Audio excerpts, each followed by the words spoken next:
What's the story, Morning Glory? What's the word, hummingbird? Thank you so much for clicking on my channel and for joining me for another review of Married at First Sight, Season 14, Episode 9 is Love on the Table. So, Married at First Sight, this is what we're doing. Again, another abuser on the show. And when I say abuser, I'm not referring to like a physical abuser, someone who's punching out women, slapping women. I'm not talking about that. I am talking about your good old emotional, psychological abusers. This show should be called, you know how Lifetime gives those really cheesy names to their cheesy movies on the Lifetime Movie Network? This show should just be called I Met My Abuser at the Altar. But we'll talk about Olajuwon later. Let's start off with Noy and Steve. So, Noy and Steve, their biggest issue is Steve expressing his feelings to Noy. I guess Noy got the sense that Steve was starting to have stronger feelings for her, and she just couldn't understand why he couldn't just express it. And I think in one of her confessionals, she said something like, the more he prolonged expressing his feelings, there was going to be a bigger chance that he was going to doubt his feelings. So that was our whole issue this time around. Now, when they were married for only 3 days, when they were still in Puerto Rico for their honeymoon, on the third day of their marriage, that's when Noy had told Steve that she loved him. So now that we're 3 weeks into the marriages, he takes her out for a picnic on the beach, and they're talking about their favorite parts so far. What was their favorite part of their wedding? What was their favorite part of the honeymoon? So on and so forth. And this is when he decides to tell Noy that he loves her. And it fell so naturally from his lips. And I thought it was genuine. I did believe him. And I thought that was just a really beautiful moment when he said to her, and I'm finally ready to tell you that I love you. And he said it so naturally. And the reason why I'm pointing that out is when she had asked him previously when they were doing their assignment, how do you know when you're in love? He said, when it becomes natural for me to say it. And so I felt like it did sound natural when he said it to Noy. So they're doing their thing. They're doing good. Let's give them a very strong B+. Moving on to Lindsey and Mark. So it starts off with the day after the whole bowling alley fiasco. There's a lot of tension in the kitchen. They decide to go ahead and try to talk about what the issues are, and it goes left real quickly. So, she tells him that she is tired of him being a Debbie Downer. Like whenever she's having a really good time, he just starts nitpicking at things and ruins the whole mood for her.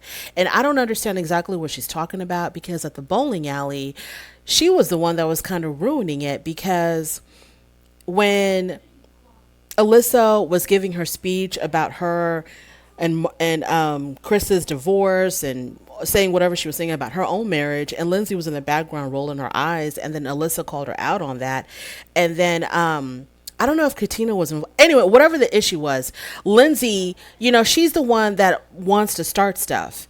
She's the one that's confronting people all the time. She says that she's a confronter and that she doesn't really admire a man who doesn't confront people. So I don't understand what she means when she says he's ruining the mood, when she's the one that's constantly starting fights with everybody around her. When they're just trying to have a good time, they're just trying to chill, enjoy themselves. She's the one that's looking around and trying to figure out who's rolling their eyes, who's making a snide remark, who's talking under their breath about me. So I didn't understand why she was blaming him for ruining the atmosphere. And she constantly was telling him that, I've done this and that for you. I've gone all out for you. I've showed you how much I cared, and I'm not getting anything in return.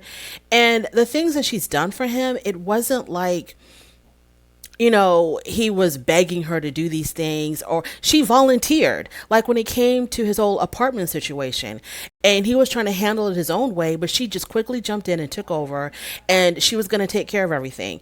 And he didn't ask her to help her. She just volunteered herself. So that's another thing that she lost me on, when she was saying, I've done all this for you, and you don't seem to realize how much I've done for you. And this is how I show you that I care for you, but you don't give me the same back in return, or whatever she was talking about. It was just a lot. So at the very end of it all, she says to him that, and that's another thing that he talked about. Well, when I say he talked about, this was basically in his confessionals, because during their fight in the kitchen, she wasn't letting him talk. Every time he tried to open his mouth, she quickly would interrupt him.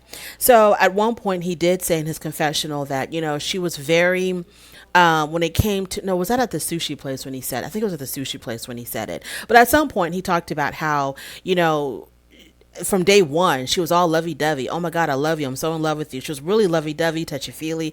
And he has, since day one, he's been trying to play catch up to her with, that emotional part of their relationship.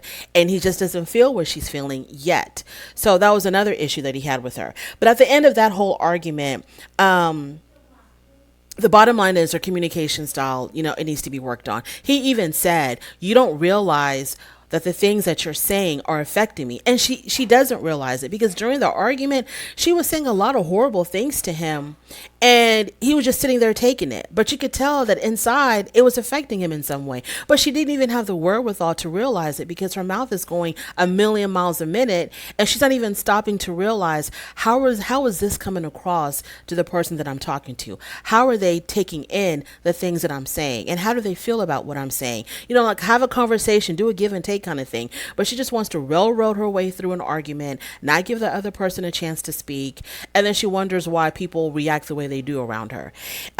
She said that she was, at the beginning of their marriage, she said she was at 100% full throttle. She was like willing to go all in for him, be there for him, do all that she could for him. And now, since he pulled back, she says she pulled all the way back. That's like her favorite saying. She needs to put it on a t-shirt. She says she's pulled all the way back, and she's not at 100%. She's at actually 1% now. And he told her, well, 1% is better than nothing. So they do their little assignment, and they talk about, the question came up, or the conversation came up about Mark's past relationship. And Mark said that, in the past, if he had broken up with someone and began dating someone else, and then the new person that he dated really wasn't up to par, or really didn't compare to the last person that he dated, he said that he would want to go back to the previous relationship, because that's what was familiar, that's what was comfortable. And it was like him realizing, oh, I thought the grass was green on the other side, but it really isn't. Maybe I need to go back to what I had before. And Lindsey, she really didn't get that. She didn't understand that at all. She was like, when I'm done with someone, I'm done with someone. I don't care how good it was. I don't care how they compare to my current situation. I will never go back to an old relationship. And I think, I kind of side with Lindsey on that part. So that was like an interesting little tidbit about Mark's past relationships. So then they talk about, could you fall in love or something like that? And Mark said that he had a possibility to fall in love. And Lindsey said that I did at the beginning, but when I'll pull back, I'll pull all the way back. So she says that, considering how the relationship had kind of deteriorated in the past couple of days, she was like, yeah, I don't really see that in the future. Then they go to a group event with, the guys hung out with the guys, the girls with the girls. The guys went to archery. The guys went to archery, some type of archery game, and the girls went to the salon. So, once again, I have to make a comment on Jasmina. So the girls are in the nail salon, and they're getting their feet done, and I'm looking at Jasmina, and once again, to me, Jasmina, I don't know if this is, like I said, if this is just her natural facial expressions, and it's not because there's anything going on inside. This is just how she normally looks, because you think you look one way, but you really look another way, and you don't understand why people are asking you, are you okay? Because you don't know that you have like a sad expression, or an upset expression, or an angry expression on your face. You think you're just normal. And then you realize, people are like looking at you like there's something wrong. And you're like, no, I'm fine. But Jasmina comes off like that to me, y'all. She just kind of, every time, like when she's in a group setting, because everybody else around her is a little bit more animated, she always just seems she looks like her grandmother died or something. She always looks really, really sad. And like I said, I don't know if that's just her normal state, her normal physical facial expression state, or what. But yeah, that was just, in that scene in the nail salon, she looked sadder than she normally looks when she's in a group setting. And it was also good to see Lindsey and Katina acting civil with each other. They communicated, they were talking. It wasn't like, anything really deep, but they were just having conversations about their marriages. But they were definitely making eye contact with each other, and they were definitely talking to each other. And so that was good. So Elijah Wan tells the guys when they all sit down for a break, and he tells them that he feels like he's babying Katina. So he has this patriarchal, I don't know what you want to call it. He deals with her like in a real patriarchal way. I don't get it. I don't understand. He says that he feels like he's babying Katina. He questions her life skills, if she's adult enough to I don't know to do what exactly. I mean, the girl was doing just fine before she met you. So I'm not understanding why he's so worried about her life skills and whether or not she can take care of herself. She has a full-time job. She works for the state of Massachusetts, I think. She has a government job. She seems to be doing just fine. I don't know where he sees that she's lacking life skills. He says that he can't go home. He can't go to sleep in a dirty house. And I think he was referencing back to when they had this disagreement about after the house party, after everybody left, he wanted to clean the house from top to bottom. And Katina didn't want to. I guess she was too tired. And so she didn't want to do like a full deep clean at that moment. And he got upset with her and he was like, well, you just go to bed. So he mentioned that to the guys. He says if they were under different circumstances, this would have been the time that he would have exited out of the relationship because I guess the bottom line to Olajuwon is that she's just not really mature enough for him. He doesn't talk about the cooking thing. He doesn't talk about how much that's bothering him. He didn't mention that to the guys. He only mentions that to Katina because he didn't mention that to the experts either when they first met him and he was talking about what was the qualifications he was looking for in a wife. Not once did he mention that she had to cook, but he's putting Katina through the ringer about that whole cooking thing. So, what else does he tell the guys? So he makes these generalizations about all where she's lacking, but he doesn't give enough specifics about what she's doing, like what issue are you really having with her. He just makes these generalizations like her life skills, and he says something about right now she's working from home, but when she has to go back to the office and she has to get on the train and the trolley and do all of this, can she hold it down? I was like, what are you talking about? Did anybody at that table understand what the hell he was saying? And I don't know what she's doing wrong. It seems like the girl is working really, really hard to try to really impress him and do the things that he's asking of her. So I'm not understanding what she's doing wrong. And I'm beginning to wonder if Olajuwon is just trying to sabotage this marriage, but we'll get to all of that later. So Jasmina tells the girls in the nail salon, she says that she feels very hopeful. She said that she wants Mike to know that she is hopeful of their marriage. And it's important for him to see that she still is hoping that things are going to take a turn for the better for them. Because if he sees that she's hopeful, then she says, hopefully he will continue to try. Michael tells the guys that they're still working on their communication. Steve tells them the whole story of Noi and Noodlegate when she wasn't cooking the noodles to his standard, and he was criticizing her about the noodles, and she got upset and she left.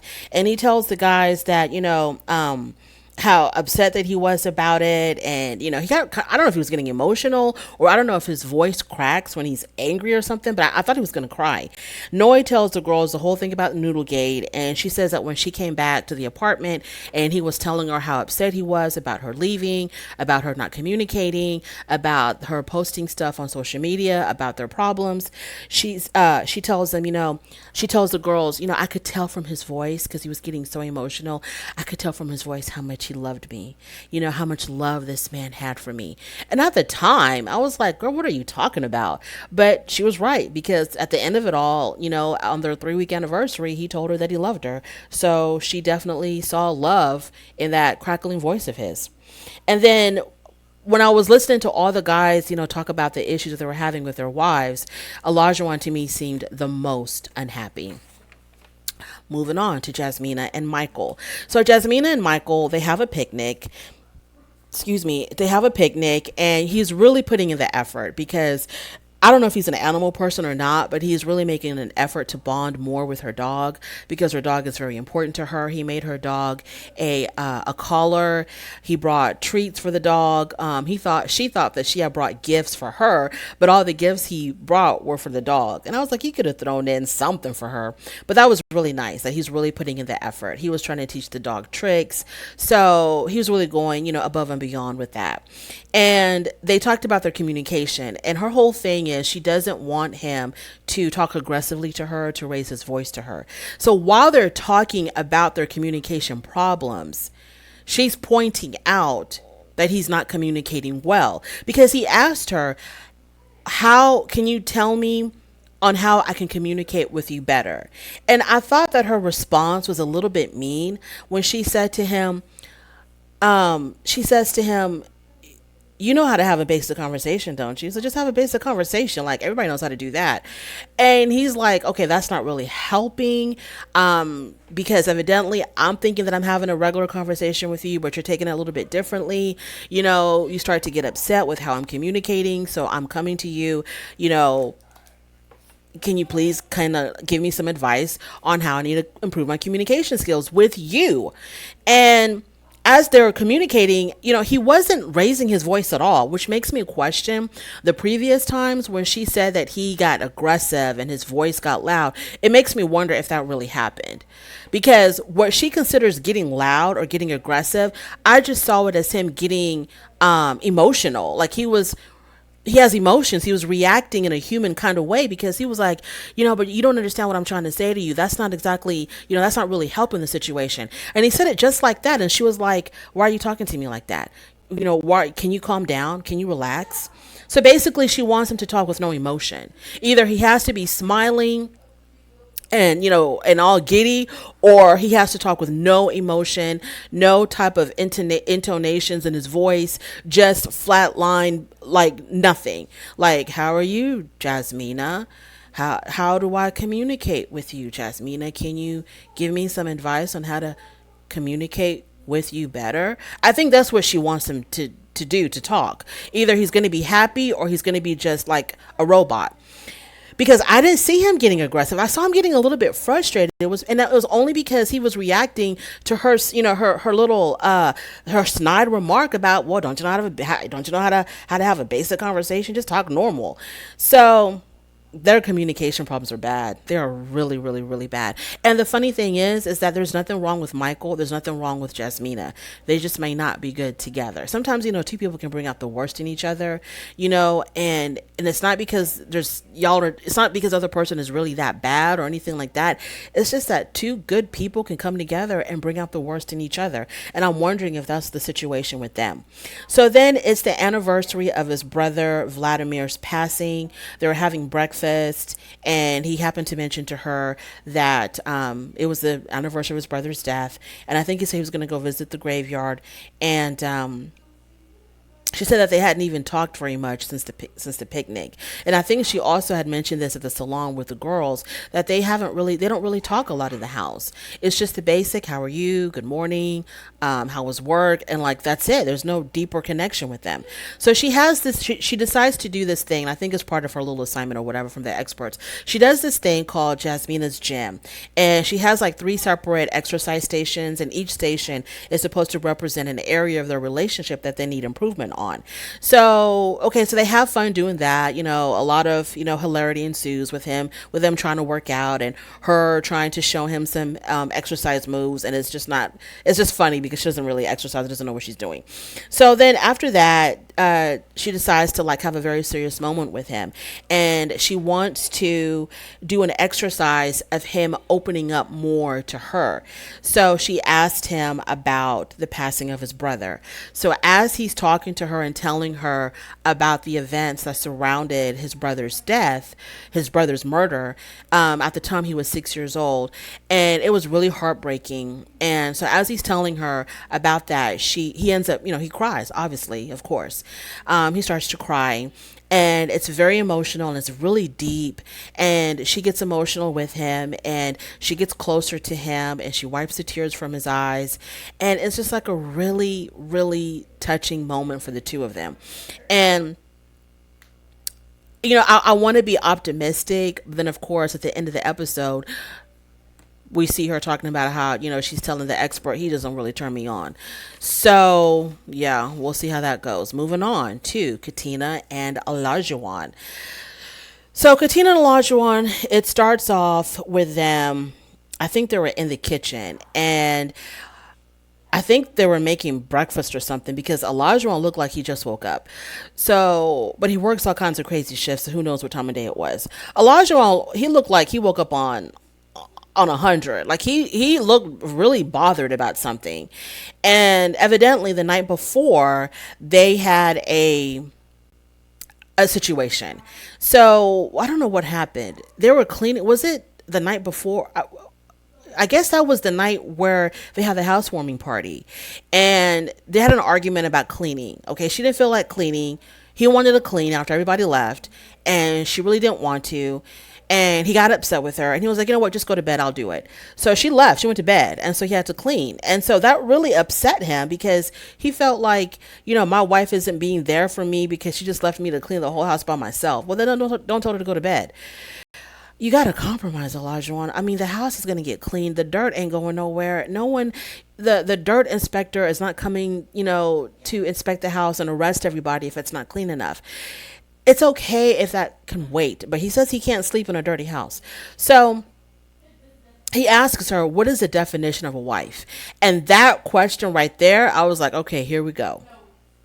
So he accuses her as he's talking to her, and not even talking to her, as he's talking at her and telling her what he expects out of a wife. She looked to the side with her eyes, and then he goes, don't roll your eyes at me. And I don't think she was rolling her eyes at him at all. I was like, what the hell is going on here? And I'm like, he is really coming off like a male chauvinist. And so, he was dead serious about that sweeping of the floor and cleaning of the house. He was not playing around with that. That really, really pissed him off that she wasn't willing to clean. So she says, the definition of a wife is, a person that's going to be cooking for you. And he says to her, well, it's more than just cooking. He says, when you don't put that much effort into it, it really bothers me. Okay, that's one thing. Let's move on to the other thing. So they do their little assignment and, asking each other questions that the experts have set up for them. And Katina says that she's very guarded. And Olajuwon says, I know because you never cry. And then she says, she does cry, but she tries to control that. And she talks about how she was she says that she does cry, but she cries in private or something like that. And then Olajuwon was like, I've never seen you cry. He says, you didn't cry at the wedding. You didn't cry at the honeymoon. And I'm thinking to myself, okay, you're talking about really happy moments. Why would she be crying? And she couldn't cry from just like happiness because she didn't know you. So it's not like, she was marrying her lifelong love. So why would she cry at the wedding? The honeymoon was a happy, fun occasion. Why would she cry at the honeymoon? But these are the events that he mentioned that he didn't see her crying. And that's when she says she cries in private. And she says that she's really numb because she had a really abusive relationship where the guy was very emotionally abusive. And when she did cry, he would berate her for crying. And so she says she learned how to control that. And he says to her that no one should ever dictate your future. He gave her some generic response because I don't think he knew how to handle that. And so then the question comes up, do you think you are falling in love? And Olajuwon says, I'll let you go first. And I was like, you go first. You're the man in charge of everything. So she says, there's a potential that it could happen. And then he says, you know what? I like you. Falling in love is such a strong word. So he says, so no, love is not on the table. He says we have to have a connection, that our connection has to grow and standards have to be met, is what this man told her. He said standards had to be met. And he does have standards. So Katina offers, and the way she looks at him when he gets into this like a dictator, is it dictatorial? Like this dictatorial attitude that he gets when he's like talking about standards and you're not living up to my expectations and you need to be doing A, B, C, D, and F and da, da, da. She just looks at him really calmly. She doesn't argue with him. She doesn't talk back to him. She just studies him. The way she looks at him is like she just studies him, and she's like, it's like you can almost see her thinking, okay, he's like on the verge of exploding. So how can I maneuver around this bomb so I don't set it off? That's how she looks to me. So she offers suggestions. She tries to be positive, because she could have told him a thing or two. She was like, well, what about you meeting my damn standards? So she says, well, I think what I need to do, and she doesn't say what you need to do. She says, I think what I need to do is I need to be more expressive and I need to open up more with you. And then Olajuwon, instead of just saying, just like, oh, okay, yeah, you're right, or whatever, trying to keep the positivity going, instead of that, he says to her, well, I got to see it to believe it. Because, so many women make so many promises of what they're going to do. And, I'm just not going to fall for the okie doke. So I got to see it to believe it. And I'm like, what kind of a response is that to your wife or to any human being who's actually giving you a solution to the problem that you just expressed? He is so unbelievably demanding. So then let's move on to the cooking class. So they decided to take a cooking class because you know how he's really obsessed about this woman cooking for him. And I guess, her cooking has not been up to par, so he wants to take her to a cooking class. So in his confessional, he says, I want my face. He says, I want my, what did I write? I don't know what I was writing there, but he says something about, how he wants them to be on the same page. He wants you to be on the same page as him. And he says, don't wait for me to tell you to do something. Just do it. That's what he says in his confessional. That's what he expects from her. He's like, she shouldn't just be sitting there waiting for me to tell her what to do. She just needs to know what to do and do it. That's not your child. So if Katina is willing to take a cooking class and she's, been cooking every day at the apartment, because she's not a cook. She's not someone who cooks. She's a single woman, who had the means to go out to eat every day, do whatever the hell she wanted. So this thing, you're turning someone who doesn't even cook for themselves. Now you want them to become, Julia Child and cook you these gourmet meals from scratch. So she has to hold down a full-time job and then cook you, a 3-course, 4-course, 5-course meal. And what are you doing for her other than berating her and tearing her down? What are you doing for her? So he's constantly critiquing her. Like in his confessional, he was like giving, I don't know what you would call it, like when a coach is like talking about the strong points and weak points of a player. So that's what he was doing. Like, so in this particular area, she's doing really good. Like she got rid of that whole party girl lifestyle. She doesn't really go out anymore. She doesn't drink anymore. So she took care of that on her own independently. But that doesn't necessarily mean that she's ready to be a wife. And that doesn't necessarily mean that she's enough woman for me. Huh? And so then he said, so I'm just like flabbergasted. He keeps on talking about where she's lacking as a wife, where she's lacking as, whatever. But what about you, my dude? What are you doing for her? Maybe if you show that you're willing to make her happy and you want to do things for her, maybe then she'd be more willing to try to do things for you. But even without you doing anything for her, she's still trying. So and sometimes I'm wondering if he talks to her like this. I don't know if I've mentioned this already. If he talks to her like this, berating her constantly, criticizing her constantly, because he's just trying to sabotage this marriage, because he just is not that into her. And I think, and I don't want to be, I don't want to be controversial or say anything.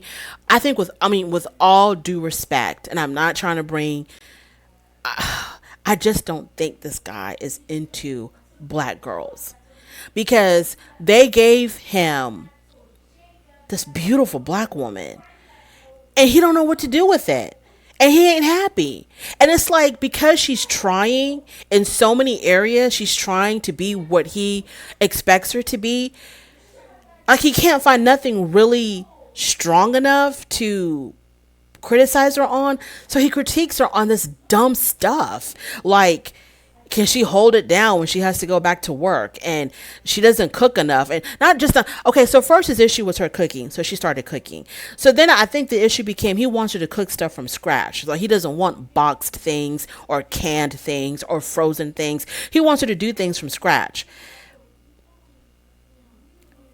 Are you trying to sabotage your marriage because you're just not? I mean, and it's okay. I mean, everybody has a type. I'm not saying that it's if he's not into black girls, not into black girls. That's cool. Everybody has a type. And if he's used to a certain type of girl, that's he can't help it. That's what he's attracted to, what he is drawn to. I'm beginning to wonder if he just doesn't like black girls. Anyways, let's move on from that.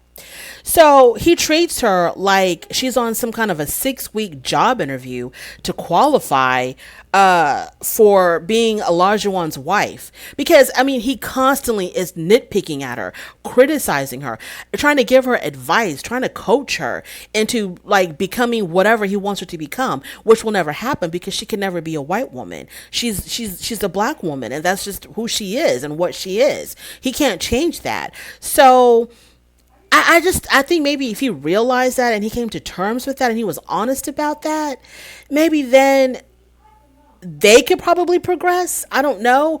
Or he can allow her just to move on with her life, and get out of this crazy situation. Because nobody comes on TV to be dogged out, to be criticized by another adult. He's not your father. He's definitely not your boss because he couldn't afford you.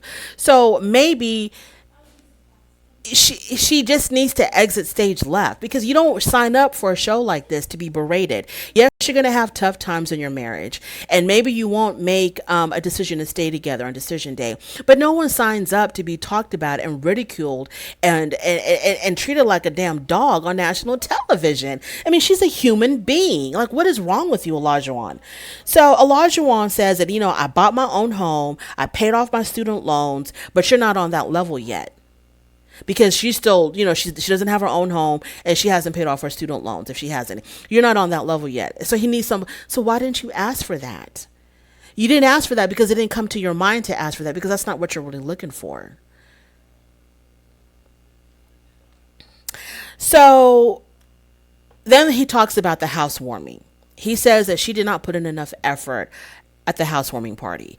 So I thought maybe because, a couple of his friends were going to be there, I thought that maybe he wanted to kind of like maybe show her off, and he wanted her to act a certain way to like really impress his friends that he really got a good wife, and whatever expectations he had of her, she didn't fall. And I was waiting for him to really drop the bomb, like to say something like,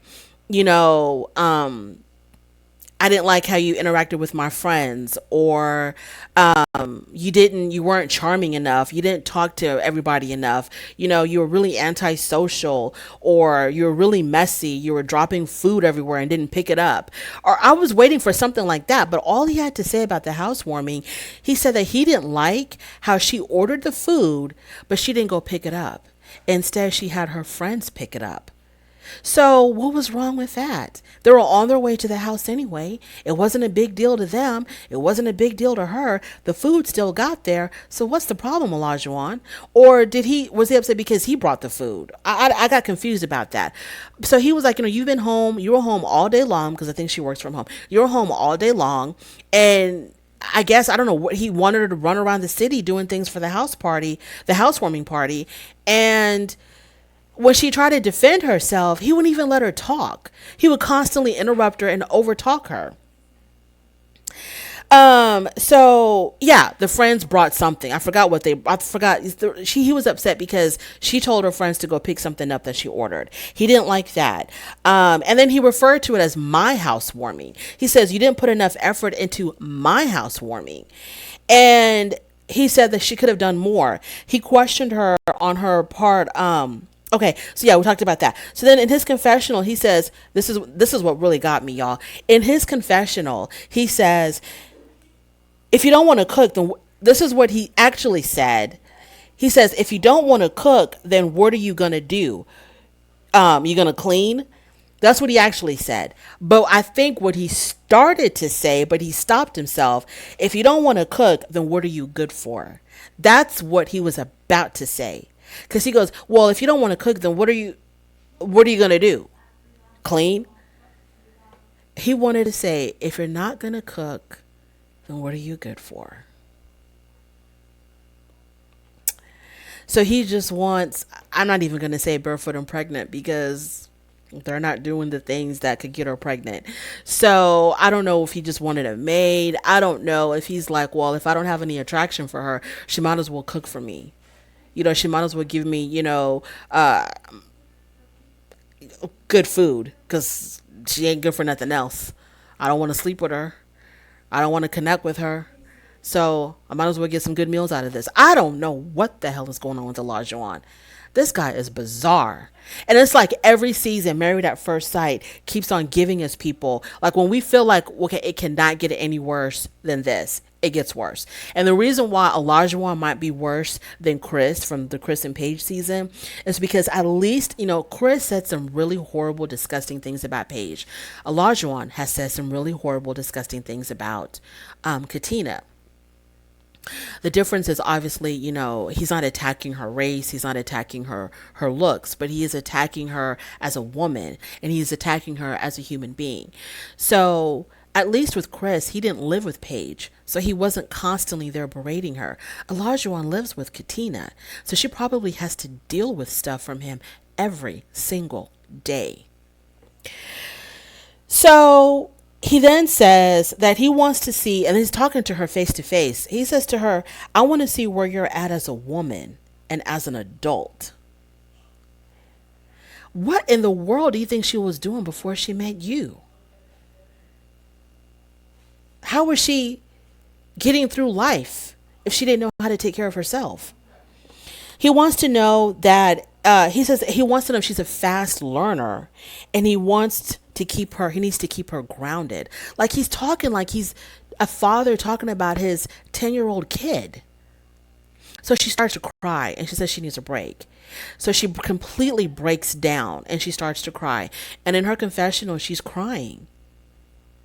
And what kills me is that this girl is trying. It's not like Alyssa, who cried at the drop of a dime, but wasn't doing jack crap about anything.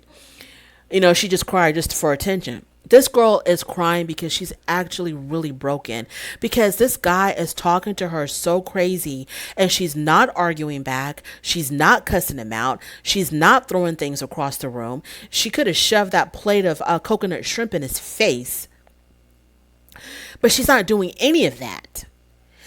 She's just constantly trying to improve herself to fit his standards.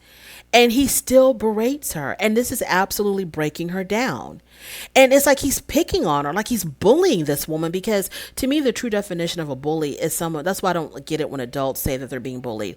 To me, the true definition of bullying is normally when it comes to children, when one child is bullying another, but the other child just kind of has to take it because they don't know how to defend them, to stand up for themselves yet or defend themselves. They don't know how to do that. So they just take it and they feel like they can't really go for help to anyone. So they just take it. This kid is constantly picking on him.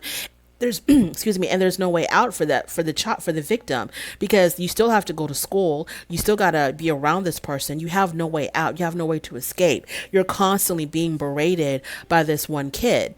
And you can't get out of it. That's to me the true definition of being bullied. So yes, Katina has a way to get out. She can just, take off her mic and be like, peace out, I'm out of here. But she's trying to make this marriage work. And so in a way, it's kind of like she can't get out of this situation. And this guy is constantly picking on her, like he's bullying her, and I don't see how she can live like this. I don't see how she should have filed for divorce at that damn shrimp dinner. She should have just gotten up and been like, you know what, I'm out of here. I want a divorce. This is ridiculous. I did not sign up for this. So this is what you do, Olajuwon. You came on national TV for this. You want to show the world that you love to break women down, make them cry on TV, tear them completely apart, criticize every little thing about them, question their womanhood, question their adulthood, talk about all aspects that you think where they're lacking. Absolutely. You don't give any type of encouragement. You don't give any type of positive anything. You're just here to break another human being down and make them cry and just emotionally abuse them on TV. This is what you signed up for. This is what you came here for. Well, it worked.